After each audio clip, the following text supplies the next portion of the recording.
Selamat pagi, siang, sore, dan malam Pak Untung selaku dosen mata kuliah Matematika Farmasi, Prodi Farmasi. Kami dari kelompok 5 ingin mempresentasikan materi tentang turunan dan integral.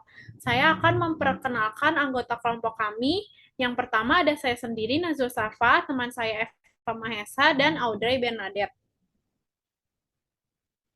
Jadi, apa saja yang akan dibahas? Yang pertama itu ada pengertian, sifat atau konsep, aplikasi dalam bidang farmasi, dan contoh soal. Kita akan masuk ke materi turunan. Jadi yang pertama itu ada pengertian turunan. Jadi turunan merupakan materi yang membahas tentang fungsi dalam ilmu kalkulus pengukuran terhadap bagaimana fungsi berubah seiring perubahan nilai input. Jadi turunan itu laju perubahan suatu fungsi terhadap variabel bebasnya. Selanjutnya itu ada sifat turunan. Yang pertama itu jika Y sama dengan C, maka Y aksen sama dengan 0 atau DY per DX sama dengan 0 nilainya konstan. Yang kedua ada jika Y sama dengan U ditambah atau dikurang V, maka Y aksen sama dengan U aksen ditambah dikurang atau dikurang V atau DU per DX ditambah atau dikurang DV per DX. Selanjutnya akan dilanjutkan oleh teman saya. Selanjutnya, untuk sifat yang ketiga, jika Y sama dengan UV, maka D aksen sama dengan UV aksen ditambah VU aksen atau DYDX sama dengan FD UDX ditambah UD FDX. Nah, untuk sifat yang keempat, jika Y sama dengan UN, maka Y aksen sama dengan E kali UN dikurang 1 dikali U aksen atau DY per DX sama dengan N kali UN kurang 1 kali DU per DX. Untuk sifat yang kelima, jika Y sama dengan U per V, maka Y aksen sama dengan U U F U V aksen dikurang V U aksen V2 atau DYDX sama dengan FD UDX kurang UD FDX V2 dengan V tidak sama dengan 0. Selanjutnya,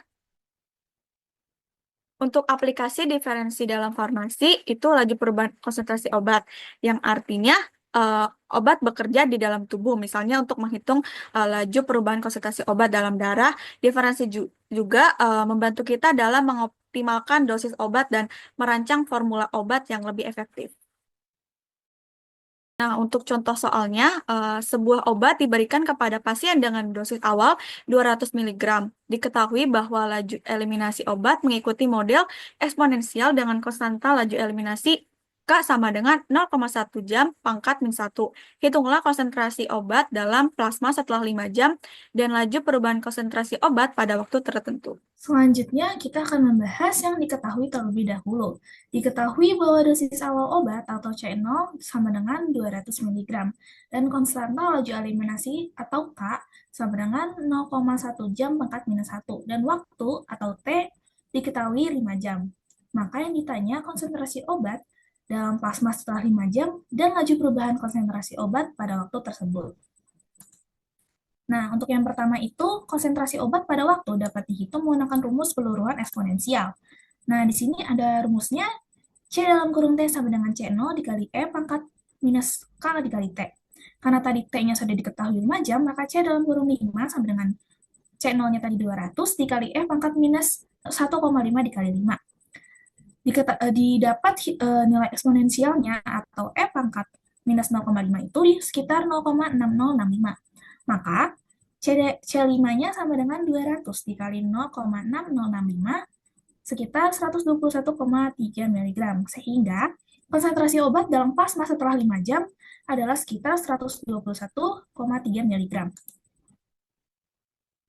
Selanjutnya, kita akan mencari laju perubahan konsentrasi obat yang dapat dihitung dengan menggunakan turunan dari fungsi konsentrasi.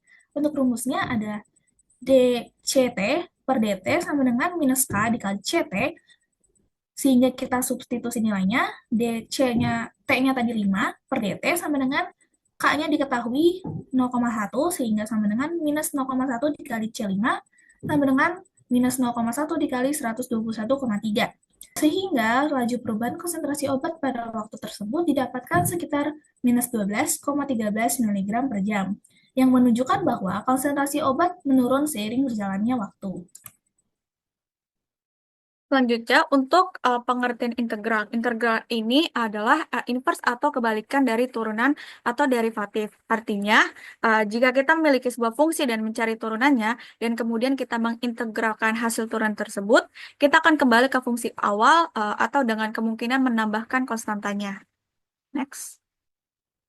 Nah, untuk sifat integral sini, itu sifat yang pertama itu integral A, integral dari A sampai A, fx dx sama dengan 0. Artinya, jika batas bawah dan atasnya sama, maka hasilnya selalu 0. Untuk sifat yang kedua, integral dari A sampai B, fx dx sama dengan min dari integral B sampai A, fx dx. Artinya, apabila membalik batas-batas integral, akan mengubah tanda hasil integral. Untuk sifat yang ketiga, integral dari C sampai B, dari C dx, sama dengan C dikali B dikurang A dengan C konstanta sembarang. Yang artinya, integral dari konstanta C adalah C dikali selisih batas atas dan batas bawah. Dan ini adalah beberapa sifat-sifat lainnya. Selanjutnya saya akan membahas sifat integral yang tak tentu. Untuk sifat pertama itu ada sifat pangkat. Jadi, jika kita mengintegralkan suatu fungsi pangkat atau x pangkat n, maka hasilnya akan naik satu pangkat dan dibagi dengan pangkat yang baru ditambah dengan konstanta C.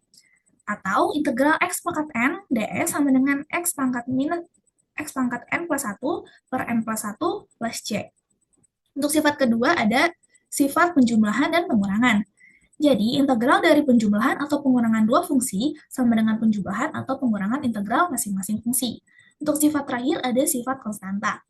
Konstanta atau bilangan tetap dapat dikeluarkan dari tanda integral. Jadi, apabila ditanyakan integral konstanta dikali fungsi atau fx, maka hasilnya konstantanya dapat dikeluarkan, baru integral fungsi tersebut diintegralkan.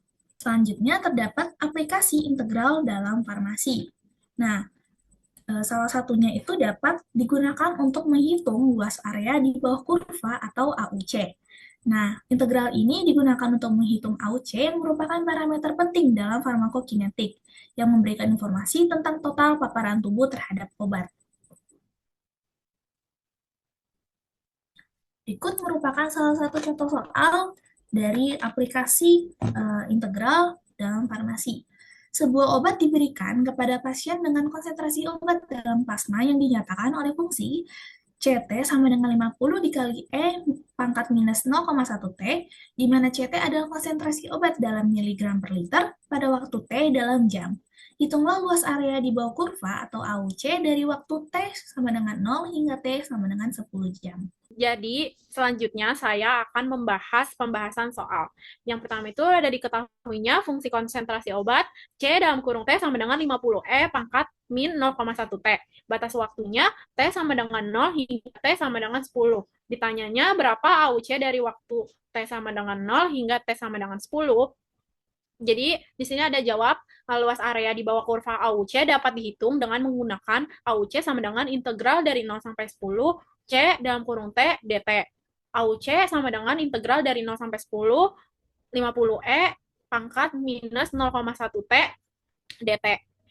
Untuk menghitung integral ini, kita dapat menggunakan aturan integral dasar, yaitu integral E pangkat AX dx sama dengan 1 per A E pangkat AX ditambah C. AUC sama dengan 50 integral dari 0 sampai 10 E pangkat min 0,1 T dt. Next. Selanjutnya itu kita hitung integralnya sama dengan 50 dalam kurung min 1 per 0,1 E pangkat min 0,1 T integral dari 0 sampai dengan 10. Selanjutnya sama dengan 50 dalam kurung min 10 E pangkat min 0,1 T integral dari 0 sampai 10. Sama dengan 50 dalam kurung min 10 dalam kurung E pangkat min 1 dikurang min 10 E pangkat 0 sama dengan 50 min 10 E pangkat min 1 ditambah 10 sama dengan 50 dalam kurung 10 dikurang 10 per E. Jadi dengan nilai eksponensial min 1 dapat dihasilkan kira-kira 0,3679 sama dengan 50 dalam kurung 10 dikurang 3,679. Jadi sama dengan 50 dalam kurung 6,321 dapat dihasilkan 316,05. Next. Jadi ini daftar pustaka dari presentasi kami. Sekian dari presentasi kami. Apabila ada salah kata. Mohon maaf. Sekian, terima kasih.